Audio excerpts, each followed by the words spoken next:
So, when the sickle was finally expelled by the reaping machine, the few stalks of corn left standing last on the field were plaited together; then the reapers, blindfolded, threw their sickles at the plaited corn, and whoever happened to cut it through took it home with him and put it over his door.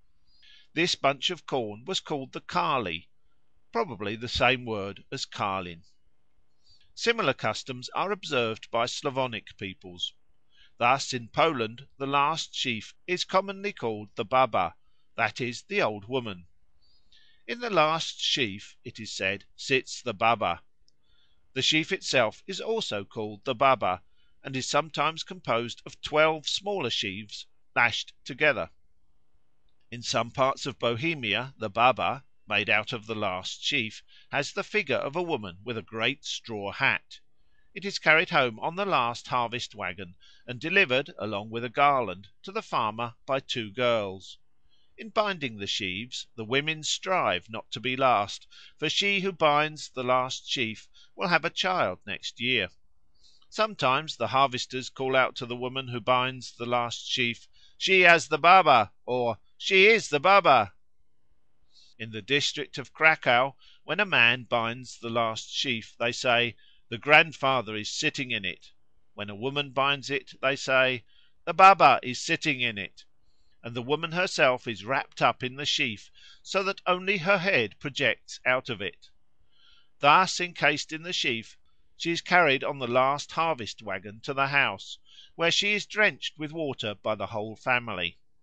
She remains in the sheaf till the dance is over, and for a year she retains the name of Baba. In Lithuania the name for the last sheaf is Boba, Old Woman, answering to the Polish name Baba. The Boba is said to sit in the corn which is left standing last. The person who binds the last sheaf or digs the last potato is the subject of much banter, and receives and long retains the name of the Old Rye Woman or the Old Potato Woman. The last sheaf, the Boba, is made into the form of a woman, carried solemnly through the village on the last harvest waggon, and drenched with water at the farmer's house. Then every one dances with it. In Russia also the last sheaf is often shaped and dressed as a woman, and carried with dance and song to the farmhouse. Out of the last sheaf the Bulgarians make a doll, which they call the Corn Queen or Corn Mother. It is dressed in a woman's skirt, carried round the village, and then thrown into the river in order to secure plenty of rain and dew for the next year's crop. Or it is burnt, and the ashes strewn on the fields, doubtless to fertilise them.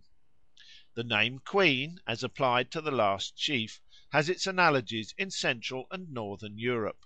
Thus in the Salzburg district of Austria, at the end of the harvest, a great procession takes place, in which a Queen of the Corn Ears, Ehrenkönigin, is drawn along in a little carriage by young fellows.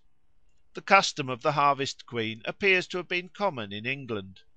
Milton must have been familiar with it, for in Paradise Lost he says, "Adam the while, waiting desirous her return, had wove Of choicest flowers a garland to adorn Her tresses, and her rural labours crown, As reapers oft are wont their Harvest Queen."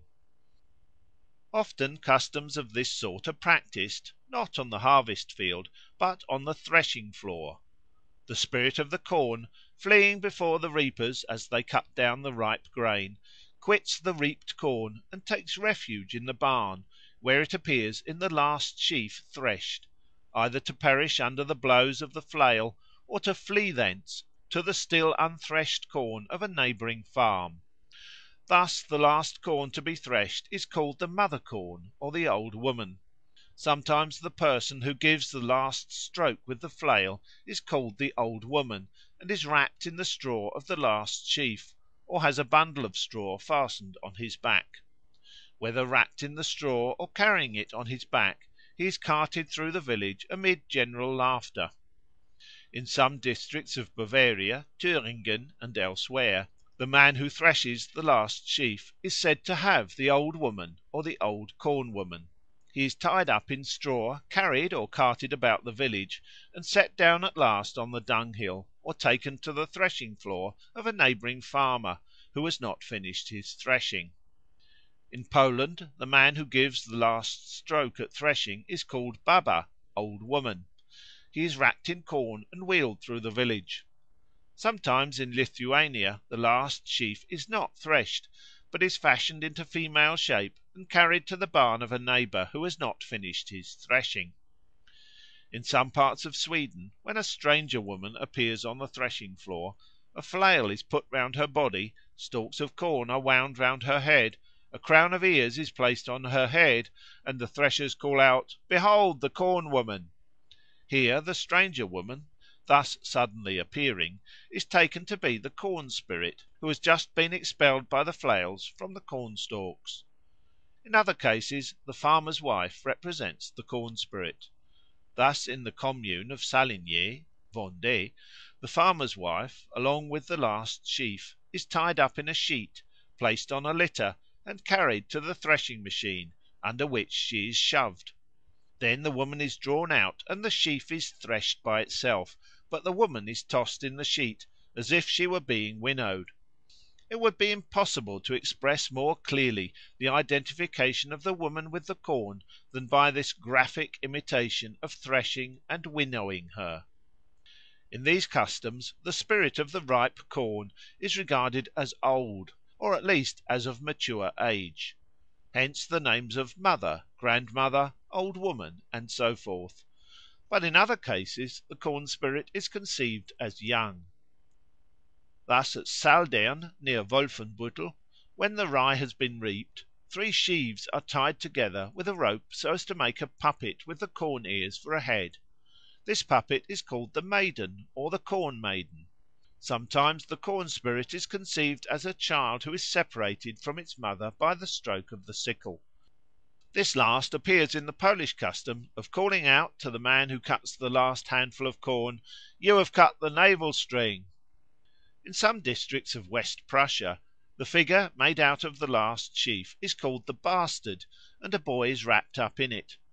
The woman who binds the last sheaf and represents the Corn Mother is told that she is about to be brought to bed. She cries like a woman in travail, and an old woman, in the character of grandmother, acts as midwife. At last a cry is raised that the child is born, whereupon the boy who is tied up in the sheaf whimpers and squalls like an infant. The grandmother wraps a sack, in imitation of swaddling bands, round the pretended baby, who is carried joyfully to the barn, lest he should catch cold in the open air. In other parts of North Germany the last sheaf, or the puppet made out of it, is called the Child, the Harvest Child, and so on, and they call out to the woman who binds the last sheaf, "You are getting the child." In some parts of Scotland, as well as in the north of England, the last handful of corn cut on the harvest field was called the kirn, and the person who carried it off was said to win the kirn. It was then dressed up like a child's doll, and went by the name of the kirn baby, the kirn doll, or the maiden. In Berwickshire, down to about the middle of the 19th century, there was an eager competition among the reapers to cut the last bunch of standing corn. They gathered round it at a little distance and threw their sickles in turn at it, and the man who succeeded in cutting it through gave it to the girl he preferred. She made the corn so cut into a kirn dolly and dressed it, and the doll was then taken to the farmhouse and hung up there till the next harvest, when its place was taken by the new kirn dolly. At Spottiswoode in Berwickshire the reaping of the last corn at harvest was called cutting the queen almost as often as cutting the kirn. The mode of cutting it was not by throwing sickles. One of the reapers consented to be blindfolded, and having been given a sickle in his hand, and turned twice or thrice about his fellows, he was bidden to go and cut the kirn. His groping about and making wild strokes in the air with his sickle excited much hilarity. When he had tired himself out in vain and given up the task as hopeless, another reaper was blindfolded and pursued the quest, and so on, one after the other, till at last the kirn was cut. The successful reaper was tossed up in the air with three cheers